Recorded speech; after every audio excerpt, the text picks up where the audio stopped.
Bonjour, je m'appelle Alexandre Sferman, société Gestac Conseil et j'accompagne les dirigeants d'entreprise dans l'amélioration de leur performance. Aujourd'hui, je vais vous parler des coûts de revient. Avant de vous parler des coûts de revient, je suppose qu'en tant que bon gestionnaire, gérant d'entreprise, vous connaissez vos coûts fixes, vos coûts variables. Déjà la différence entre un coût fixe et un coût variable et en plus, vous les maîtrisez. Juste un petit rappel rapide, un coût fixe c'est quoi? C'est tout simplement le loyer de votre bâtiment que vous payez tous les mois. C'est un coût fixe, que vous ouvriez la porte, que vous ayez du chiffre d'affaires ou pas, vous payez le même loyer tous les mois. La location de vos véhicules. Le coût variable c'est quoi? Ça peut être la main d'œuvre, parce que plus vous allez produire, plus vous allez avoir de main d'œuvre. Ça peut être l'énergie, le carburant, le péage, l'EDF, la consommation d'eau, les emballages, les matières premières et autres. Je ne suis pas là pour vous détailler la liste de tous les coûts fixes ou tous les coûts variables. On pourra le faire lorsqu'on se verra. Je suis là pour vous parler de l'automatisation de ces coûts.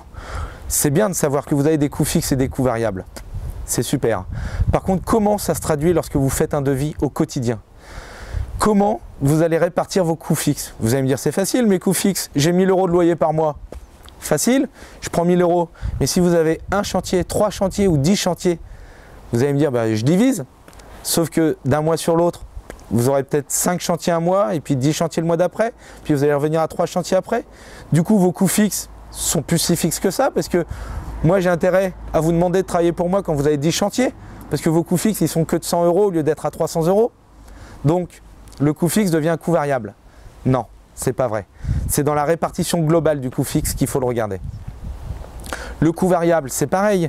Quand vous faites un chantier, vous allez dire, il me faut tant d'heures de main d'œuvre. C'est vrai, tant d'heures de main d'œuvre. Mais si jamais, pour des questions de problématiques de délai, vous devez faire des heures supplémentaires, comment vous les chiffrez? Parce que la main d'œuvre, c'est plus le même coût. Vous avez des heures supplémentaires à payer. Donc votre coût variable peut être variable en fonction de chaque chantier. Comment vous le traduisez ça dans un devis?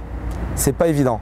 Alors je suis pas là pour vous dire demain il faut créer une usine à gaz, installer un ERP, un logiciel comme SAP, EBP ou autre, avec des règles de calcul où vous allez passer 3 jours pour définir tous les mois vos coûts fixes, vos coûts variables et au final dire j'ai X% de coûts variables.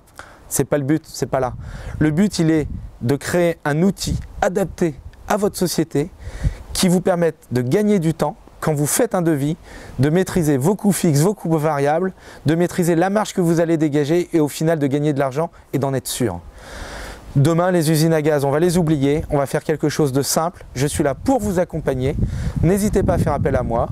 Allez chercher les solutions dans ma rubrique coûts de revient sur gestacconseil.com ou tout simplement à m'appeler. Je viendrai étudier toutes les solutions pour votre entreprise et la meilleure solution pour que vous soyez le plus efficace possible, le plus performant possible et que vous perdiez le moins de temps possible.